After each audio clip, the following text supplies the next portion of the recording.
যুক্তরাষ্ট্রের সাথে বৈঠকের আগে আংশিক যুদ্ধবিরতির প্রস্তাব ইউক্রেনের। ইউক্রেন যুদ্ধের ৩ বছর পর শান্তি আলোচনার প্রক্রিয়া শুরু হয়েছে। এর অংশ হিসাবে মঙ্গলবার সৌদি আরবের জেদ্দায় ইউক্রেন ও যুক্তরাষ্ট্রের মধ্যে আলোচনা হবে।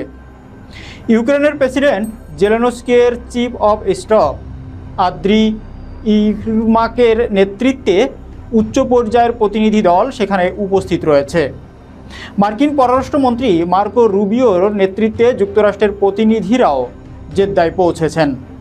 আলোচনার আগে ইউক্রেন আংশিক যুদ্ধবিরতির প্রস্তাব দেয়, তবে রাশিয়া এতে অসম্মতি জানিয়েছে।